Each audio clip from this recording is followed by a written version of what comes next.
Shalom good people, anak-anak Tuhan yang dikasihi oleh Tuhan. Bagaimana kabar kalian hari ini? Saya harap luar biasa ya, dan selalu berada dalam lindungan Tuhan.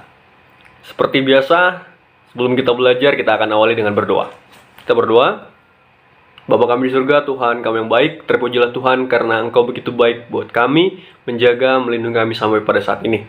Sekarang kami akan belajar, biarlah Tuhan boleh berkati agar kami mengerti pelajaran yang kami pelajari. Terima kasih Tuhan, kami berdoa dalam nama Kristus Yesus Tuhan dan Juru Selamat kami. Amin. Baik, anak-anak Tuhan yang dikasihi oleh Tuhan, sekarang kita sudah tiba pada bab yang ke-11 ya, dengan judul Damai Sejahtera menurut Alkitab ya, Damai Sejahtera menurut Alkitab. Kita akan awali dengan Imamat 26 ayat 1 sampai 46. Ayatnya panjang ya, ada 46 ayat, tetapi saya mau kasih aja langsung ringkasannya. Nanti bisa baca di rumah kalian masing-masing, buka Alkitab masing-masing. Dari ayat ini kita dapat simpulkan 3 hal ya. Yang pertama, catat.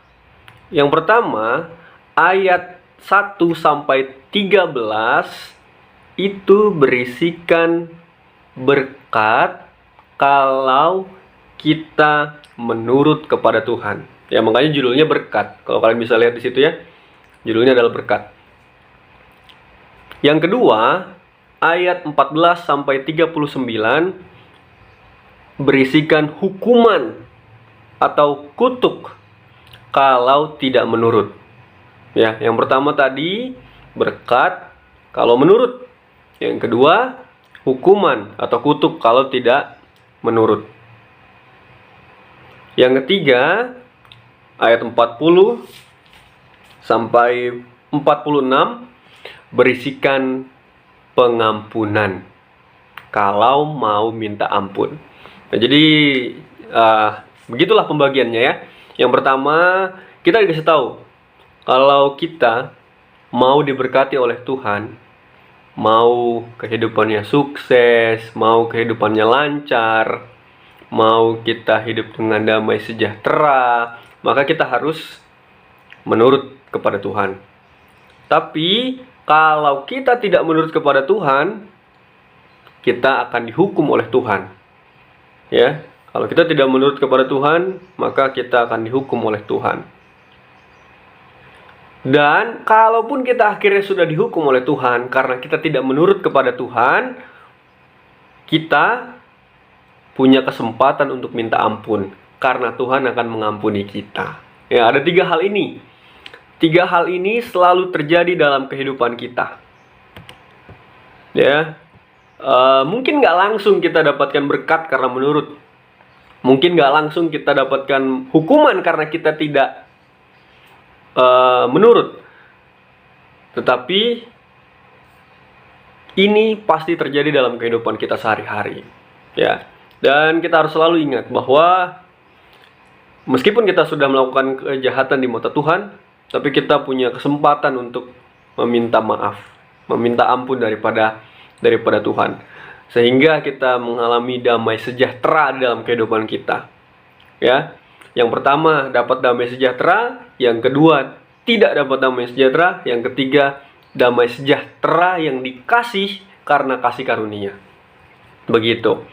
Nah, sekarang kita mau belajar. Ya, tadi kan sudah kita tahu cara mendapatkan damai sejahtera.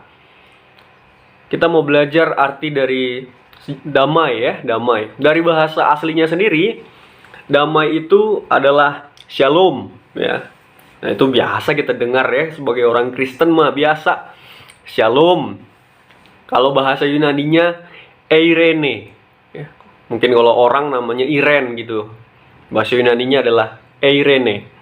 Nah, kata shalom ini biasa kita gunakan. Bahkan saya pribadi selalu awali video dengan shalom ya, shalom. Dan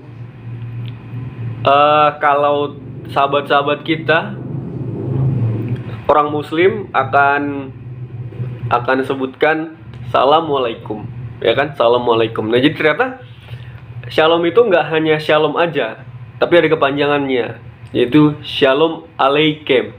Shalom Aleichem. Dan kalau menjawab, jawabannya Aleichem Shalom, ya. Aleichem Shalom. Jadi kalau dengar kata ini mirip ya dengan Assalamualaikum, lalu dijawab Waalaikumsalam. Kok bisa mirip, Sir? Ya, karena mereka sama-sama dari rumpun yang sama, ya, sama kayak Indonesia dengan Malaysia. Jadi Arab dengan Ibrani itu sebenarnya masih punya satu daerah, sehingga bahasanya mirip-mirip. Nggak sama semua, tapi mirip lah, mirip ya. Lalu diterjemahin sama kita orang Indonesia dengan kata salam, ya. Salam diadopsi sebenarnya kalimat Shalom, assalamualaikum itu ya. Jadi kata salam. Kalau di bahasa daerah kita beda sih. Ya, kalau orang Batak sebutnya horas gitu. Kalau orang Nias mungkin yahobu, ya mungkin begitu cara nyebutnya.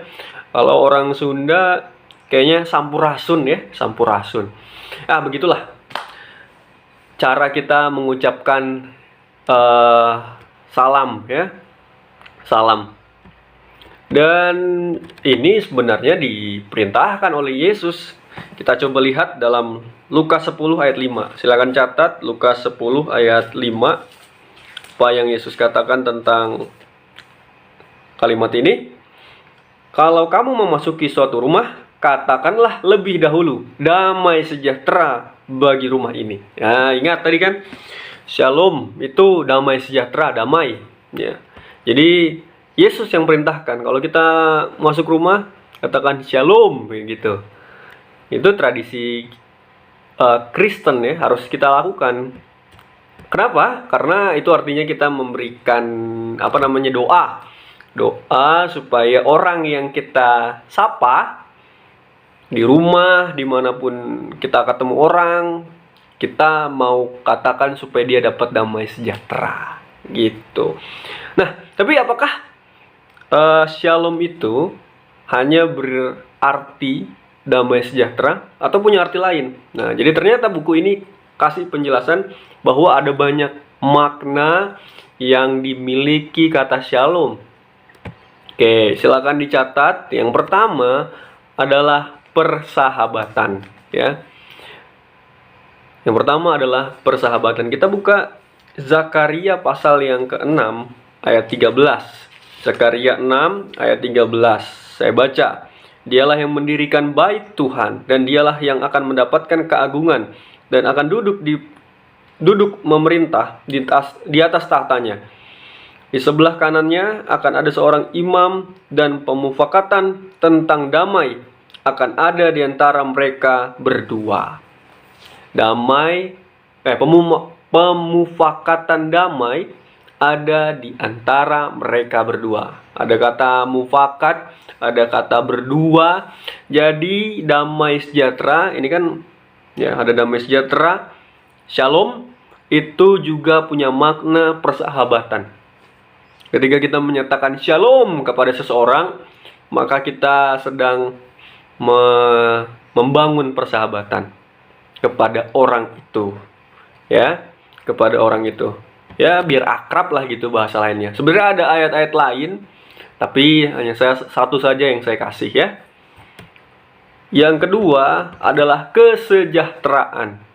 Kesejahteraan itu kita bisa lihat dalam 2 Raja-Raja 4 ayat 26 ya. 2 Raja-Raja 4 ayat yang ke-26 dari ceritanya Nabi Elisa ya.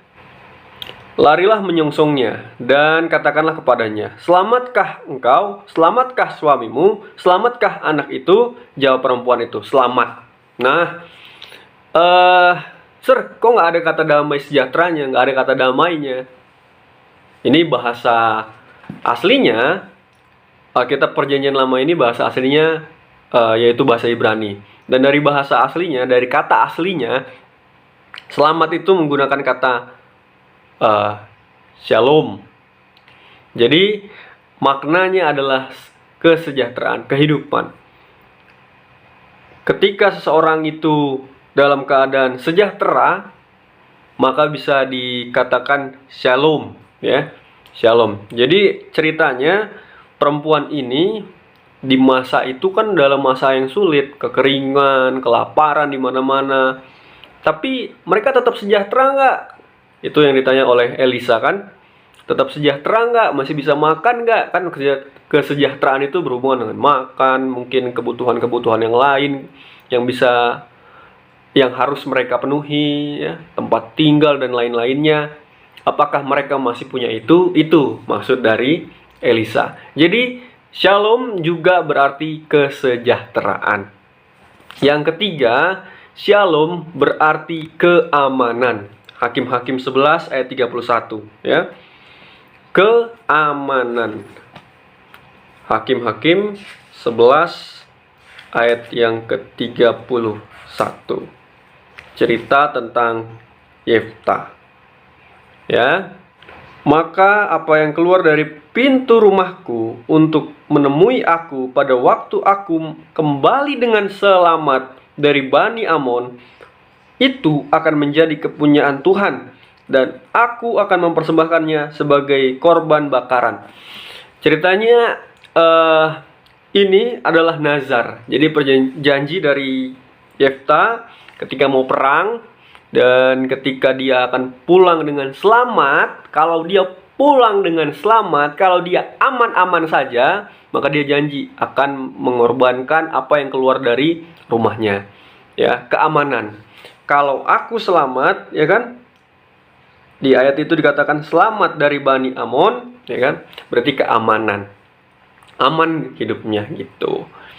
Jadi shalom berarti juga keselamatan. Ya, banyak ayat yang menjelaskan bahwa shalom itu aman. Yang terakhir, shalom itu punya makna keselamatan. Ya, keselamatan. Dari Yesaya 57 ayat 19.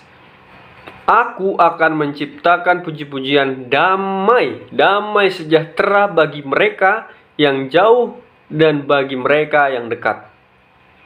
Firman Tuhan, aku akan menyembuhkan dia. Ya, jadi Yesaya menuliskan mengenai keselamatan. Jadi sebenarnya dari ayat-ayat tadi banyak sekali kata damai, kata shalom itu diterjemahkan dengan kata selamat. Ya, jadi bisa saja kita katakan shalom kepada seseorang, itu berarti kita mendoakan supaya dia selamat, gitu. Ya, bukan hanya selamat. Tadi seperti yang sudah saya katakan, 3 hal lain tadi kan, ada 4 ini semua kan. Kita mengucapkan persahabatan, kita mengucapkan kesejahteraan, ya berarti kebutuhannya terpenuhi. Lalu kita juga mengucapkan keamanan supaya dia dalam perjalanan aman, dan supaya dia selamat. Itulah betapa luasnya kata shalom. Dan dalam kehidupan ini, ketika kita inginkan kedamaian, ya, ketika kita menginginkan damai sejahtera, keamanan, keselamatan, persahabatan, ya, maka kita semua harus ingat tadi imamat. Ya, imamat katakan, ya, imamat tuliskan bahwa kita harus menurut kepada janji-janji Tuhan, kepada perintah-perintah Tuhan, supaya kita tidak mendapatkan hukuman. Tetapi kalau kita sudah melakukan pelanggaran terhadap Tuhan, kita masih punya kesempatan untuk bertobat, sehingga kita mendapatkan damai sejahtera. Kita sudah belajar maknanya, dan kita sudah belajar juga cara mendapatkannya. Nah, itulah pelajaran kita hari ini. Semoga menjadi berkat buat kita. Tulis, ya, ayat-ayat dan poin-poin yang sudah saya jelaskan, kemudian kirim ke Google Classroom. Kita akan tutup kelas kita. Kita berdoa. Bapa kami di surga, Tuhan kami yang baik, terpujilah Tuhan karena Engkau begitu baik buat kami, menjaga, melindungi kami sampai pada saat ini. Kami sudah belajar, biarlah kami boleh mendapatkan damai sejahtera di dalam kehidupan kami dengan menuruti perintah Tuhan dalam kehidupan ini. Kami berdoa di dalam nama Kristus Yesus Tuhan dan Juru Selamat kami. Amin. Baik, itu saja pelajaran kita hari ini. Jangan lupa kirimkan ke Google Classroom. Tuhan Yesus memberkati kita semua. Amin.